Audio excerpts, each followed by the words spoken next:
A metaphor for the moderate Trump supporter. Hey, it's Prince of Queens, and I finally came up with a simple metaphor to describe why all sorts of people I know who don't actually really like Trump are probably going to vote for him in 2020, maybe for a second time. Mainly, this is due to the fact that the entire field of Democratic candidates, aside from maybe Tulsi Gabbard, are perpetually dishonest, bullying, malicious crybabies who have zero respect for our Constitution or even what's best for the people of our nation. Anyhow, I'm not going to go through all of the details about the things wrong with the Democrats, like, Hillary Clinton's recent insanity, the Russia and now Ukraine gate hoaxes that they're trying to pin on Trump, while they're the culprits in each of them, or the way people like Beto has bragged about seizing people's weapons by force. I'll also assume that if you're watching this, you already know how lazy and audacious the Democrats got during the crooked Obama years, so I'll get into the metaphor. Let's say you have a class of elementary school kids. Most of the class are the well-behaved, but not actually kind-hearted, suck-up, tattletale type kids that were so common in elementary school, and they're used to doing well enough and getting good grades, basically by brown-nosing and playing by all of the arbitrary rules, while actually being little shitheads to anybody they don't like. All of them had been Student of the Week at some point or another. However, they have a math teacher in a separate room, as is apt to happen, and the math teacher is a good, honest, fair dude who grades on a curve, and halfway through the year, he decides to start having his own separate Student of the Week award, and instead of it going to whichever kid the female feminist teacher that they all tend to have for homeroom actually just likes, his award goes to the kid who got the highest score on the weekly exam. Thus, for his award's first week in action, due to it being based purely on merit, he ended up picking the one kid that wasn't a suck-up brown-noser for Student of the Week, due to the fact that this kid happened to score better at math, even though most of the teachers don't like this kid because he's rude and doesn't really behave himself during class. More so, the math teacher caught every other kid passing around a cheat sheet that one of them had stolen by looking into the teacher's edition of the book while he was at lunch one day.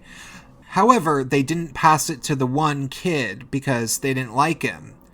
But he was still the one who got the best grade because they didn't even copy their answers off the supposed quiz that he was planning on testing them from, because he actually used a page from one of the other quizzes and they just didn't realize. Well, for the entire next week, all of the kids were furious and spent the entire time being total assholes to both the kid that did get the Student of the Week award, the teacher himself, and even to each other, as they were trying to place blame on one another for the fact that they all failed the quiz. Anyhow, all week they tried to rat the Student of the Week out to the teacher, but since he didn't actually do anything wrong, they had to pivot towards irrelevant things he did in the hallway. Then they threw tantrums when the teacher didn't punish the Student of the Week, and then they began berating each other relentlessly out of frustration, even worse than they already did.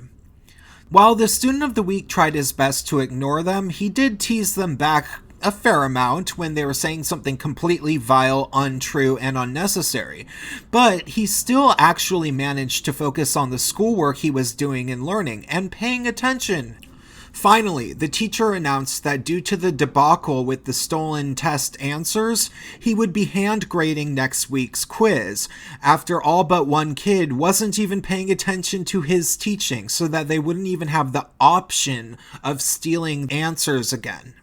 Thus, who do you think the teacher is going to place his bets on regarding who will be Student of the Week next week? Clearly, he was betting on the kid who was currently Student of the Week serving a second term as the Student of the Week the next week, because he's at least pretty confident that the kid might actually manage to try to sit still and take the test, while having a vague idea what type of math is expected out of him, because he was actually paying attention. Obviously, at that point, the other kids were a bit more likely to tear up their exams entirely, scream the whole time while they're being tested, do something crazy like open up the windows during a rainstorm to distract everybody or something, and then blame the teacher for the fact that he didn't pick one of them for Student of the week before. Perhaps some of them might even demand that the rules of mathematics should be changed for them. Or somebody might tell their uptight church lady mother that she should somehow intervene, maybe by getting the teacher fired. And maybe one little girl might even Me Too the poor teacher. It would just be a huge mess. Nobody would want to deal with these kids, even if the kid who did become Student of the Week is kind of an asshole. Clearly, the American people would be the teacher in this metaphor, and this is precisely how Democrats look to us. Unless, of course, you're cheering them on because you're their parent or something, or a lifelong Democrat, diehard leftist, or socialist that genuinely believes all of the fake news about Trump, that he's a treasonous traitor in bed with Putin, and he's a fascist even though there's been no signs of it, but maybe he is because reasons. That's my metaphor. Anyhow, make sure to tune in to BitChute for the exclusive content that's up on there. In fact, there's a scripted exclusive that's going to be recorded very soon that's just about ready to go. I'm still revising a little bit. Please think about supporting me on Subscribestar or even just a tip on PayPal, and follow me on Minds. That's all.